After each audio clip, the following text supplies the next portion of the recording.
Hello बच्चों, स्वागत है आपका आपके अपने चैनल आदित्य मैथ्स में। और आज की वीडियो होने वाली हमारी क्वाड्रेटिक इक्वेशंस के बारे में है, द्विघात समीकरण के बारे में। और इस वीडियो के माध्यम से हम जानने वाले हैं कि द्विघात समीकरण क्वाड्रेटिक इक्वेशंस की मूल या फिर इनके फैक्टर्स कैसे निकाले जाए, और वो भी शॉर्ट ट्रिक के अंदर। तो चलिए बच्चों, शुरू करते हैं हमारी वीडियो को और जानते हैं कि हम इस वीडियो में आगे किस तरीके से इन सवालों को चुटकियों में कर दिखाएंगे। इस तरीके की क्वाड्रेटिकल इक्वेशंस के लिए आप लोग क्या यूज करते हैं हमेशा? ये वाला formula, minus b plus minus b square minus 4ac upon 2a। लेकिन इस वाले फॉर्मूले करने के लिए बहुत सारा टाइम हमारा वेस्ट हो जाता है और इतना टाइम हमारे पास कॉम्पिटिटिव एग्जाम में नहीं होता है। तो आज हम बात करने वाले हैं इसकी शॉर्ट ट्रिक के बारे में। आज हम कोई मेथड नहीं पढ़ने वाले, आज हम सिर्फ ट्रिक के बारे में पढ़ने वाले हैं और इस ट्रिक के माध्यम से आपके ये सवाल चुटकियों में हो जाएंगे। चलिए बच्चों, शुरू करते हैं। सबसे पहला काम है हमारा बी की वैल्यू को देखना।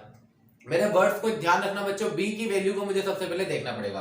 अगर मेरी बी की वैल्यू पॉजिटिव में होगी तो मैं बी और सी दोनों के जो मेरे साइन होंगे उनको मैं चेंज कर दूंगा।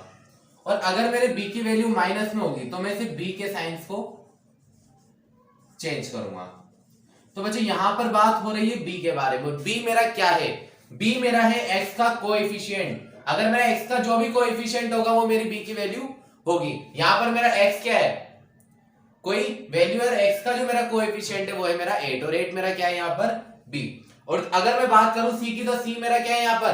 कांस्टेंट। c की जो मेरा कांस्टेंट होता है इसकी वैल्यू सेम होती है, इसलिए हम कांस्टेंट की वैल्यू को टच नहीं करते। अब हम बात करने वाले हैं जो मेरे b है, जो मेरा 8 है, अगर वो प्लस का है तो मैं क्या करूंगा और अगर माइनस का है तो मैं क्या करूंगा?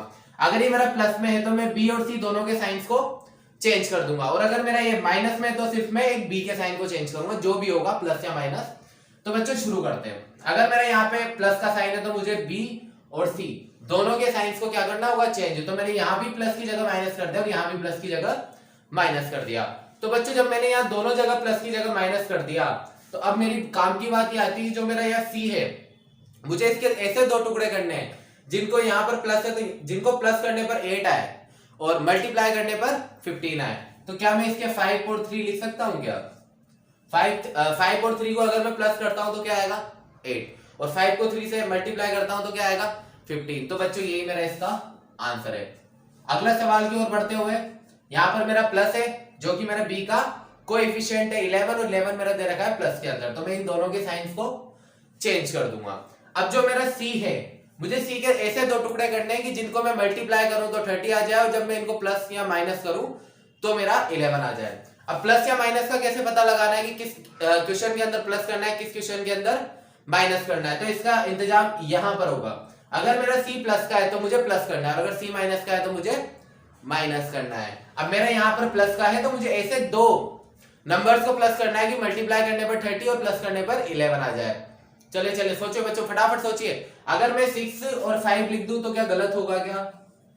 अगर 6 और 5 को प्लस किया जाए तो 11 आएगा और अगर इनको मल्टीप्लाई किया जाए तो 30 आएगा।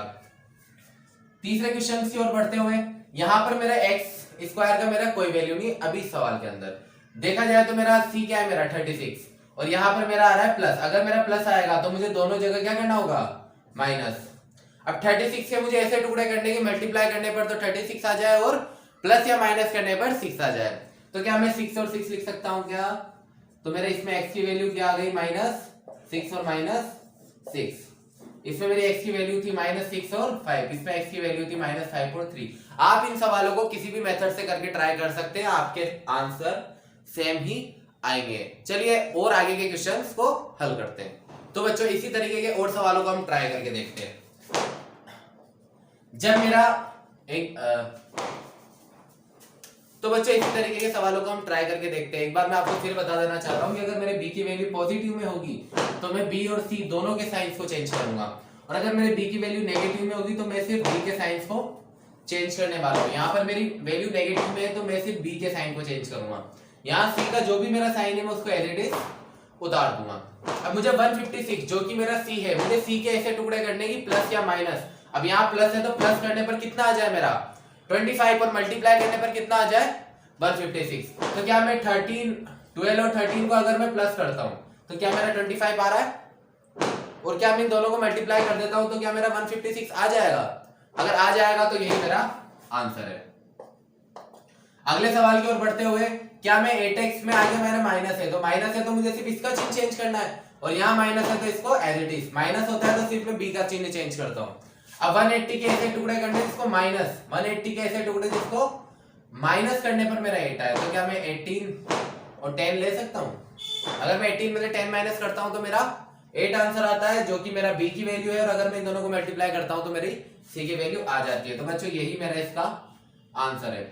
और इसी तरीके से अगले क्वेश्चन की तरफ बढ़ते हैं। अगर माइनस है तो मुझे सिर्फ b की वैल्यू चेंज करनी है, और 400 के ऐसे टुकड़े करने हैं जिसको मल्टीप्लाई करने पर 400 और प्लस माइनस करने पर 40 आ जाए, तो क्या मैं 20 और 20 लिख सकता हूँ? तो बच्चों यही मेरी इसमें x की वैल्यू है। और बड़े सवालों की तरफ हम चलते हुए, तो बच्चों अगले सवाल की तरफ बढ़ते हुए मैं आपसे बात करना चाहता हूँ कि क्या हर इक्वेशन के अंदर आगे एक्स स्क्वायर ही आएगा? क्या ये कंफर्म है कि हर इक्वेशन के आगे एक्स स्क्वायर आएगा? अगर आगे 2 या 4 आ जाता है तो हम क्या करेंगे? 2, 4 या कोई भी ऐसा नंबर जो कि एक्स स्क्वायर के आगे है, उस इक्वेशन को हम कैसे सोल्व करेंगे? कि हर इक्वेशन का तरीका सेम नहीं होता है, तो हम इस इक्वेशन की बात करते हैं। जब भी हमारे एक्स स्क्वायर के आगे कोई भी नंबर हो तो हमें क्या करना होगा? इस नंबर को c से मल्टीप्लाई करना होगा। अगर मैं 2 को 24 से मल्टीप्लाई करता हूं तो मेरा आता है 48। जहां पिछले सवाल के अंदर c के टुकड़े करते थे, वहां मैं 48 के टुकड़े करूंगा, और 48 के टुकड़े ऐसे करूंगा कि जोड़ने पर तो कितना है? 14 आ जाए, और अगर मैं इनको मल्टीप्लाई करता हूं तो क्या आ जाए? 48। पहली चीज तो यहाँ माइनस है, तो क्या मैं इसको प्लस कर दूं? और जो मेरा यहाँ प्लस है इसको भी प्लस कर देते हैं। अब अगर मैं इसके टुकड़े करूं तो क्या 8 और 6 इसके टुकड़े हो सकते हैं क्या? 8 6 48, और 8 और 6 को अगर मैं प्लस करता हूं तो मेरा 14 आंसर आ जाता है। तो क्या यही मेरी x की वैल्यू है? अगर क्या ये मेरी x की वैल्यू है? लेकिन ये मेरे x की वैल्यू नहीं है, क्योंकि यहाँ पर मेरा एक्स स्क्वायर का कोएफिशिएंट 2 था, तो मुझे इन दोनों साइड्स में 2 का डिवाइड लगाना पड़ेगा। तो जब मैं इसमें इसका 2 का डिवाइड लगाता हूं तो आता है प्लस का 4, और जब मैं इसमें लगाता हूं तो आता है प्लस का 3। तो ये है मेरे x के आंसर। इसी तरीके से अगर मैं नेक्स्ट क्वेश्चन की बात करूं तो यहाँ पर मेरा माइनस है। अगर मेरा माइनस होगा तो मैं इसको क्या करूंगा? प्लस में चेंज, और अगर मेरा जो बाद में जो भी मेरा होगा प्लस या माइनस, उसको हम रखेंगे as it is, no change. अब इसको अगर मैं इससे मल्टीप्लाई करता हूं तो मेरा आता है 96। अब मुझे ऐसे 96 के टुकड़े करने हैं कि जिनको अगर मैं प्लस करता हूं, क्योंकि यहाँ प्लस है, तो प्लस करने पर तो आए मेरा 20, और माइनस मल्टीप्लाई करने पर आए मेरा 96। तो क्या मैं इसको 12 और 8 कर दूं क्या? 12 और 8, 12 8 96। अगर मैं इन दोनों को मल्टीप्लाई करता हूं तो 96 आ जाता है, और अगर मैं इन दोनों को जोड़ता हूं तो मेरा 20 आ जाता है। लेकिन क्या ये मेरा आंसर है? नहीं है। क्यों? क्योंकि मुझे इसमें एक्स स्क्वायर के कोएफिशिएंट का डिवाइड लगाना पड़ेगा। इससे ये गया 2 बार, इससे ये गया 3 बार। तो अब मेरे इसकी वैल्यू क्या आई? +3 और 2।